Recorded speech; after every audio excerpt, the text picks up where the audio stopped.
આકાશવાણી સમાચાર નિશા શ્રીમાળી વાંચે છે. સૌપ્રથમ મુખ્ય સમાચાર.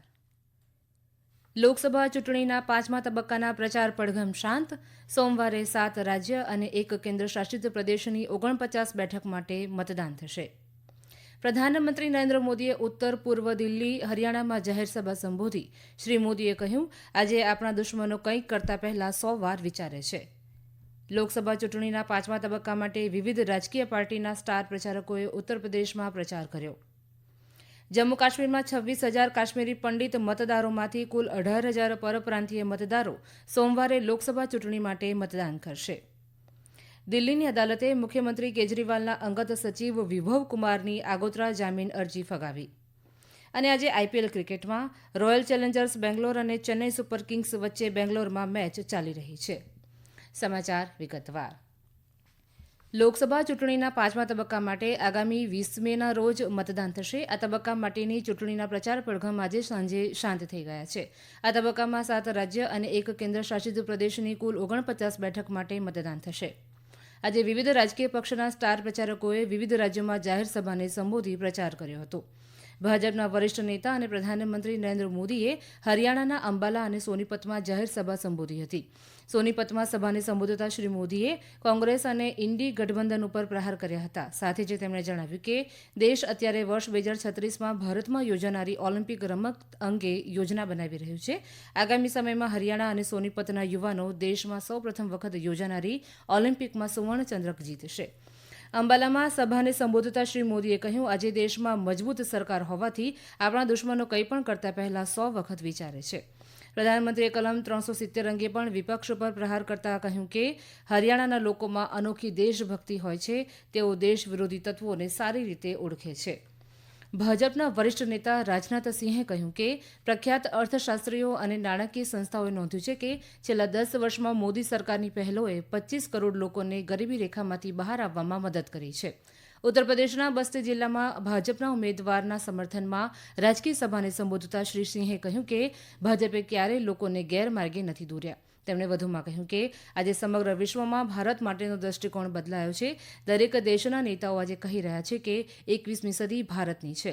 આ લોકસભા ચૂંટણી પછી નાગરિકો કોંગ્રેસ અને સમાજવાદી પક્ષ જેવા રાજકીય પક્ષોને લોકો ભૂલી જશે.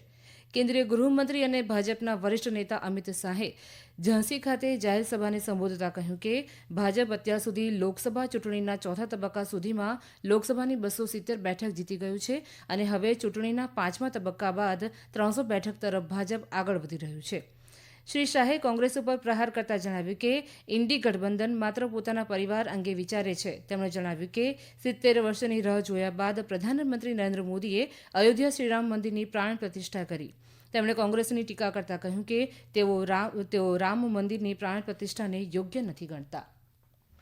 સમાજવાદી પાર્ટીના અધ્યક્ષ અખિલેશ યાદવે શ્રાવસ્તી, સુલતાનપુર, અયોધ્યા, આંબેડકર નગરમાં ચૂંટણી સભાઓ સંબોધી હતી.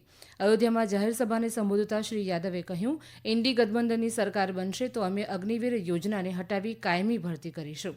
કોંગ્રેસ નેતા પ્રિયંકા ગાંધી વાડ્રાએ ઉત્તર પ્રદેશના અમેઠીમાં રોડ શો યોજ્યો હતો. આ પહેલા તેમણે રાયબરેલીમાં આવેલા ગુરુદ્વારામાં શીશ પણ ઝુકાવ્યું હતું. બહુજન સમાજ પાર્ટીના અધ્યક્ષ માયાવતીએ બસ્તી ખાતે જાહેર સભા સંબોધી હતી. જમ્મુ અને કાશ્મીરમાં નોંધાયેલા 26,000 કાશ્મીરી પંડિત મતદારોમાંથી કુલ 18,000 પરપ્રાંતીય મતદારો આગામી 20 મેના રોજ મતાધિકારનો ઉપયોગ કરશે. જમ્મુ કાશ્મીરની બારામુલ્લા કુપવાડા લોકસભા મત વિસ્તાર સહિત લોકસભા ચૂંટણીના પાંચમા તબક્કા માટે 6 રાજ્યો અને 2 કેન્દ્રશાસિત પ્રદેશની 49 લોકસભા બેઠક માટે 20 મેના રોજ મતદાન યોજાશે. આકાશવાણી જમ્મુના અમારા સંવાદદાતા જણાવે છે કે અહીં બારામુલ્લા કુપવાડા લોકસભા મત વિસ્તાર માટે 26,000 જેટલા સ્થળાંતરિત મતદારો છે. આમાંથી 12,926 પુરુષ અને 13,074 મહિલા મતદારો છે. 18,000 મતદારોને જમ્મુ ક્ષેત્રમાં 20 મેના રોજ મતદાન કરવા માટે ચૂંટણી અધિકારીઓ દ્વારા અપડેટ કરવામાં આવે છે.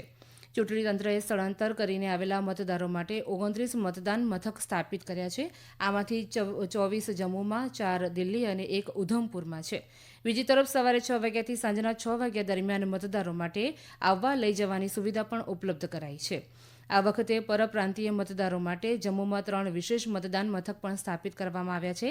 આમાંથી 2 સહાયક મતદાન મથક જાગરી ટાઉનશીપમાં અને 1 ઉદેવાલા બોહરી ખાતે રહેશે. અહીં 3 સહાયક મતદાન મથક માટે મતદારોની સંખ્યા 1500ને આંબી જશે, જ્યારે માત્ર ઉદેવાલા મતદાન મથકમાં 2103 મતદારો રહેલા છે.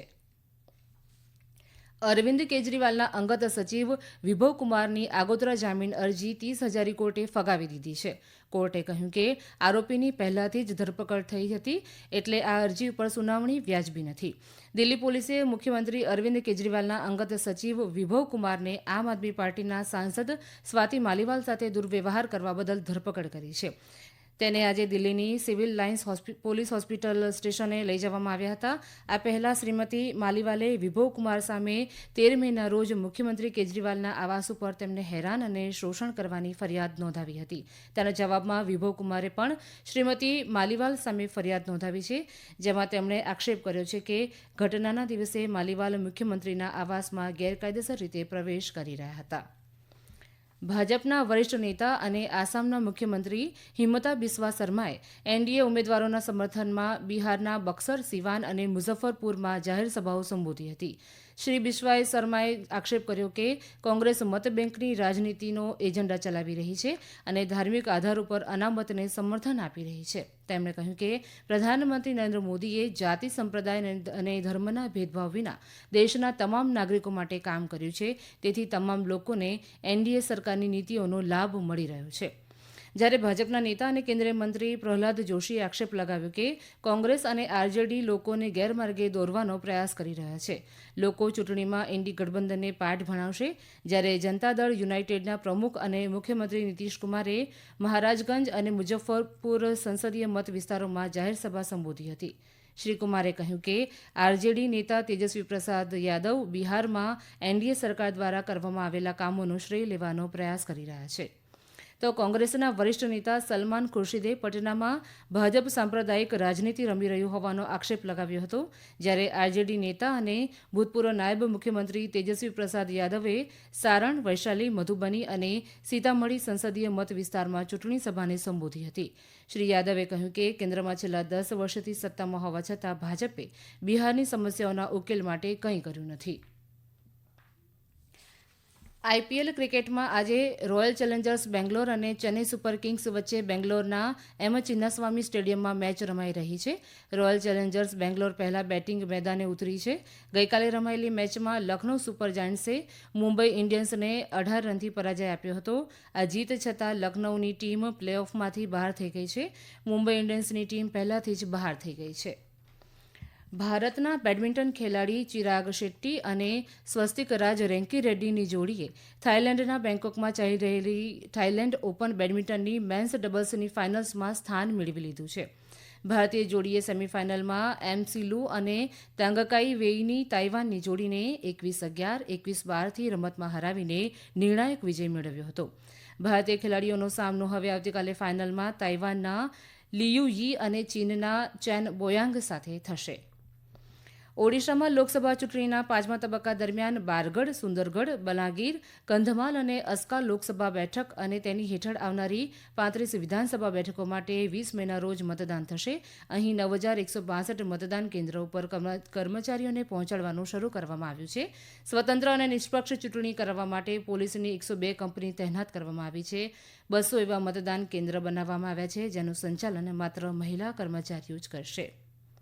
આ 5 લોકસભા બેઠક માટે કુલ 40 ઉમેદવાર છે, જ્યારે 35 વિધાનસભા મત વિસ્તારમાંથી 265 ઉમેદવારો મેદાનમાં છે. અંતમાં મુખ્ય સમાચાર ફરી એકવાર. લોકસભા ચૂંટણીના 5મા તબક્કાના પ્રચાર પડઘમ શાંત. સોમવારે 7 રાજ્ય અને 1 કેન્દ્રશાસિત પ્રદેશની 49 બેઠક માટે મતદાન થશે. પ્રધાનમંત્રી નરેન્દ્ર મોદીએ ઉત્તર પૂર્વ દિલ્હી, હરિયાણામાં જાહેર સભા સંબોધી. શ્રી મોદીએ કહ્યું, આજે આપણા દુશ્મનો કંઈક કરતા પહેલા 100 વાર વિચારે છે. લોકસભા ચૂંટણીના 5મા તબક્કા માટે વિવિધ રાજકીય પાર્ટીના સ્ટાર પ્રચારકોએ ઉત્તર પ્રદેશમાં પ્રચાર કર્યો. જમ્મુ કાશ્મીરમાં 26,000 કાશ્મીરી પંડિત મતદારોમાંથી કુલ 18,000 પરપ્રાંતીય મતદારો સોમવારે લોકસભા ચૂંટણી માટે મતદાન કરશે. દિલ્હીની અદાલતે મુખ્યમંત્રી કેજરીવાલના અંગત સચિવ વિભવ કુમારની આગોતરા જામીન અરજી ફગાવી. અને આજે આઈપીએલ ક્રિકેટમાં રોયલ ચેલેન્જર્સ બેંગ્લોર અને ચેન્નઈ સુપર કિંગ્સ વચ્ચે બેંગ્લોરમાં મેચ ચાલી રહી છે. આકાશવાણી પરથી સમાચાર પૂરા થયા.